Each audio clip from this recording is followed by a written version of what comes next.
ladies and gentlemen, my name is Arcane Static, and welcome back to a series that I haven't touched in a very, very long time, Vincent Tells Stories. I used to do this when I was in my car on the way to or from work, using my iPad, having it propped up on, like, the cup holders in front of my vents. So, we're gonna not do that anymore, mostly because I haven't got a car to put it in, but also because it will be easier to not have to do it while I'm driving.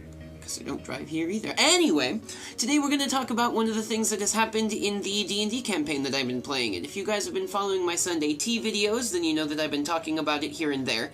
And we will talk about it. So, my party right now consists of a cleric of Pelor, who is our healing cleric, who is like a devout Pelorian.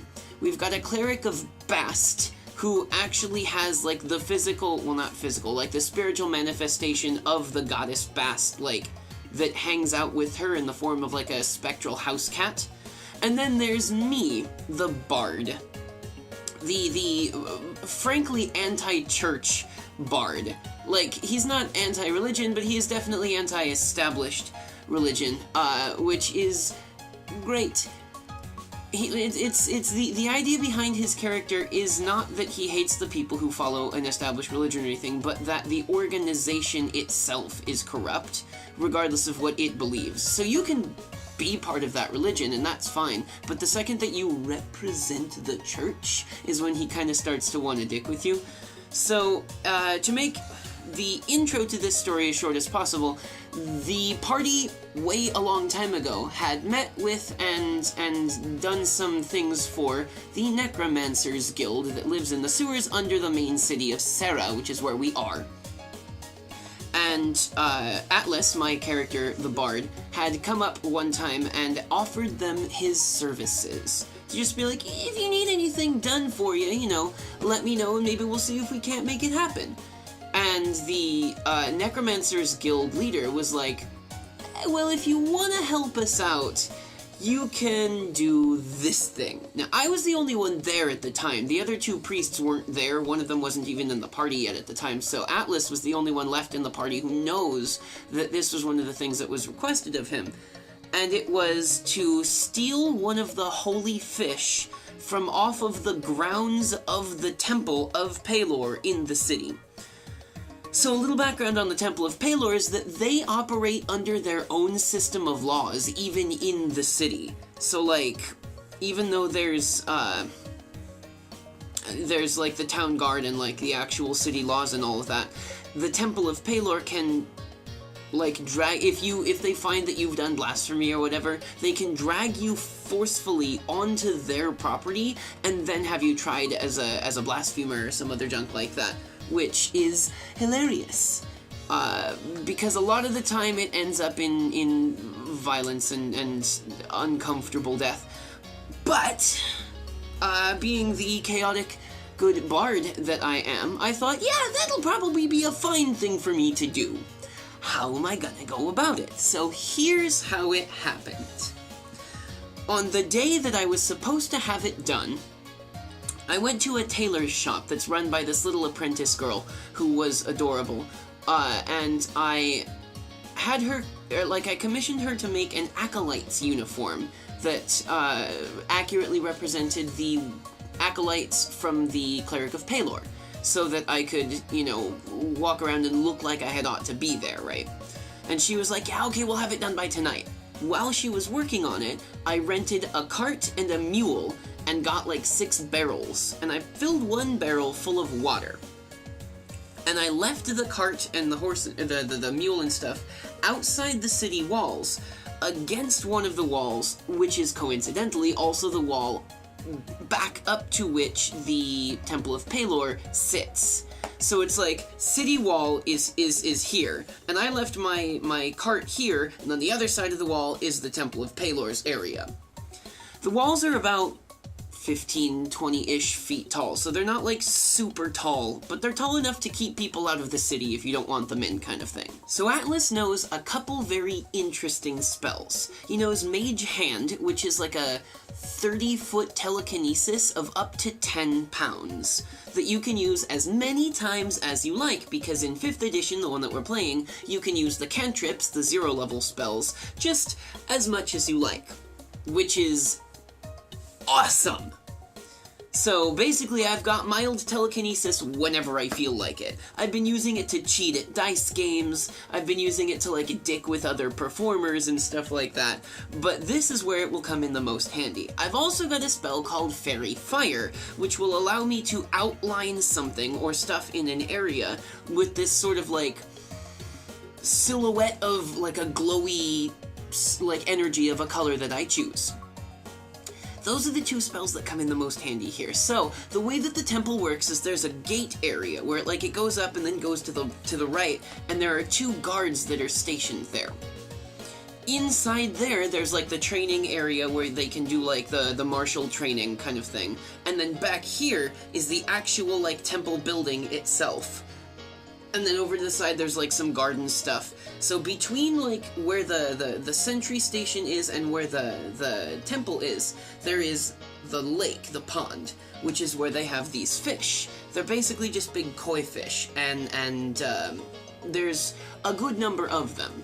So the plan is, get into the temple somehow, distract everyone long enough, take some of the fish, and then bring them to the necromancers. Seems simple enough, right? So with the costume on, so I've got like the acolyte costume over some like dirty ass beggary rags kind of thing, and like a satchel.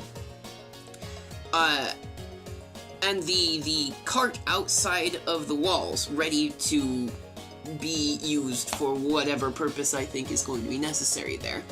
I managed to get up to the sentryway with the acolyte's uniform on and tell them that I needed to go in and do penance. And I convinced them that I was part of the order, and so they let me go inside. Now, when you got inside, there were a couple people practicing swordplay or whatever over in the training area, and then there was like a single priest in the actual temple, and the temple itself was relatively small, all things considered. Like, you could sit a congregation of maybe 30 people in it, comfortably at least.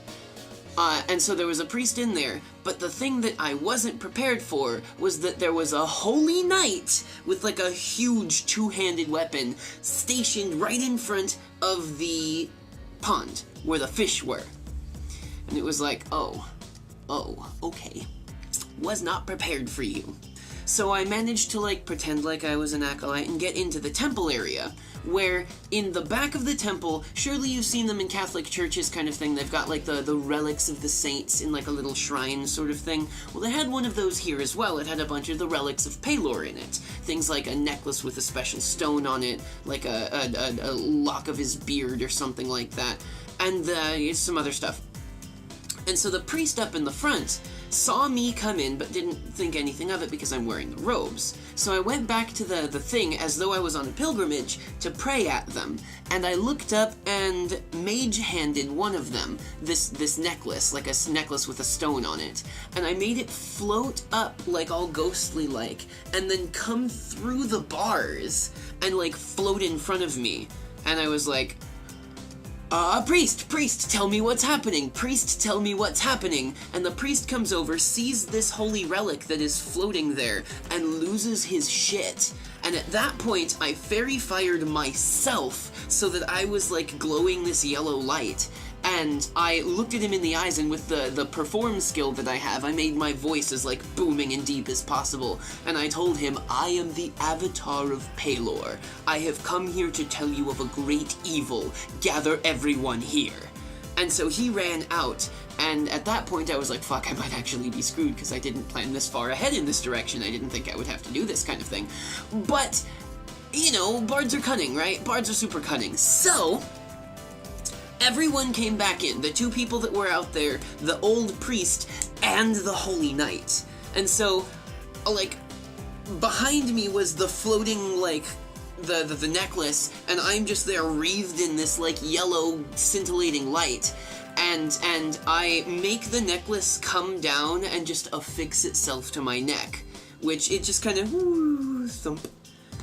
And then I looked up, and the GM ruled that I'd been doing this kind of, like, performance and stuff for long enough that I could use one of my cantrips to make my eyes flash. So I was like, yes, that's exactly what I'm doing then. Eyes flash yellow, whole body is wreathed in yellow light, and I tell this set of 4 people that are there now, like, listen to me, I am the avatar of Pelor, and there's a great evil that is approaching the north gates of the city right now, which is conveniently like a 10-minute walk away, so they would be far enough away if they actually bought it. You must all go to that gate, meet whatever it is that is there, and fight it head on, because it will be coming. And the priest is like, yeah, absolutely, because you're actually Pelor right now, because he's speaking through you. And the 2, like, training people that were out there were like, I mean, if he's Pelor, we kinda gotta do it, but thanks to my rolls not being that good, the Holy Knight didn't believe me, and he just kinda stood there for a moment looking at me.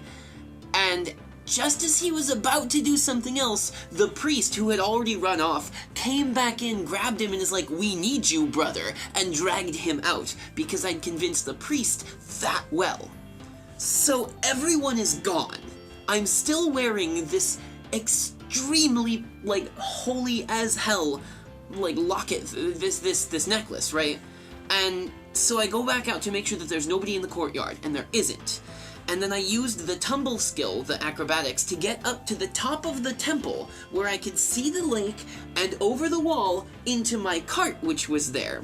And I mage-handed, like, a fish and some water up out of the lake, over the wall, and down into the cart, and then covered the top of the barrel that I put it in.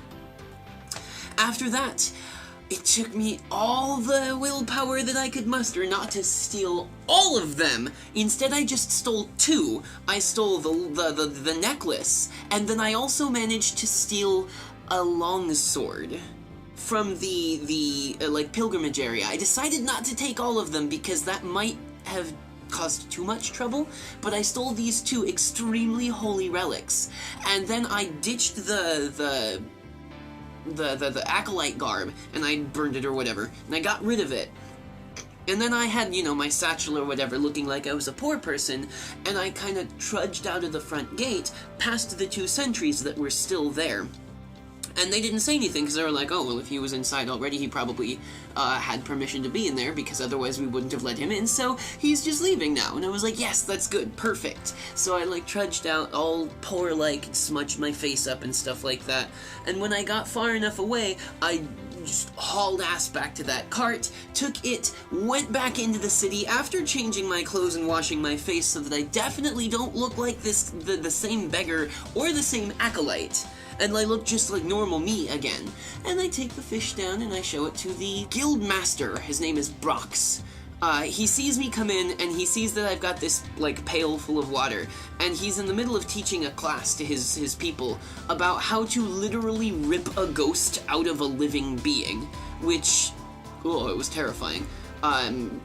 Atlas doesn't really have a great constitution kind of thing, so he threw up a lot when he was watching him, like, carve this body open and then rip the living soul out of it.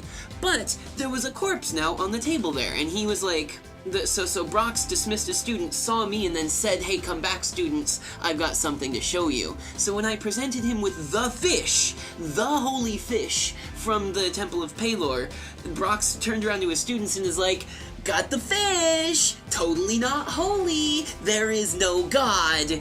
And then all the students were like, this guy's amazing! Who is this guy? That he, who isn't even a necromancer, went out and stole the fish and managed to get it back here without even getting caught. And it was me. So in gratitude for me stealing the fish for him, he gave me a mark, basically, that says, to any of this school of necromancer anywhere, I am now automatically friendly. And he gave me access to, like, the necromancer's supply shop kind of thing, where I could go down to the guild and, like, buy stuff from their store, which was awesome. And then he noticed that I was still wearing the Light of Pelor, which is what this necklace was called. And he was like, bro, did you? And I was like, you bet I stole it. And so he was like, hey, tell you what, I'll give you a bunch of gold and a special other thing if you give this necklace to me. And I was like, well, I don't know. In Atlas's head, he was like, if they have this necklace, then I will never be fingered for it. And I'll go off scot-free and everything will be blamed on the necromancers. So even if I'm cool with them, I won't take any of the blame for it, because I'm technically like a vice deputy of the city guard now, and I cannot have that fucked up. So I was like, I don't know. And he was like, tell you what, I'll give you a bunch of gold, and I will teach you how to raise skeletons. Just for funsies, so that you can have skeletons if you want them. And I was like, deal. So Atlas, the bard now, the bard of the, school of knowledge, has this ring, which allows him to control a skeleton which he has raised from from a freshly boned corpse, which is why that corpse was there on the table. And he can control that thing to the extent that, one could control a skeleton by giving it normal commands or whatever like that. But now he knows how to do that. He technically has necromancy school magic. And he's got this sword still. So I identified the sword later, and the sword is a Holy Sword of Pelor. It's a +1 magic weapon that does extra burst damage, and in the hands of somebody of the right alignment and church, like the priest we have in our party, you can either deal, extra damage to stuff, or use the sword as a channel and heal people even better through that sword. So how, I made out like a fucking bandit in this thing. I also now have, a bundle in my in-room of 3, perfectly prepared human skeletons that I could at any point spend the half hour to do the ritual for, twist the ring on my finger, and bam, now I've got some skeleton minions. I don't know if Atlas is ever gonna end up using those, but he has the capability to now. Technically, Atlas is a necromancer now, despite him not knowing any actual necromancy magic aside from, some curative stuff. And nobody in the party even knows he can do magic yet. They just think he's a lucky dude, that they are cool to be around. So, that's the story of how Atlas Lucky Lectern the Bard stole a holy fish from the Temple of Pelor to give it to the Necromancers Guild living underground and gained favor with the dead. I hope that you guys enjoyed this video and this story. If you liked it and you want to hear more stories like this about the exploits that our party have gone through, because there are a lot of them already, so many good stories that we could tell, please remember to click the like and subscribe buttons under this video, because then they will let me know that you guys want to hear more of this kind of story. Thank you guys very much for watching. You can follow my socials, that's the Facebook and Twitter that are down in the description box. You can also drop some support my direction on the Patreon link that's there as well, if that's something that you feel like doing. Thank you guys very much again for watching, and I will see you next time.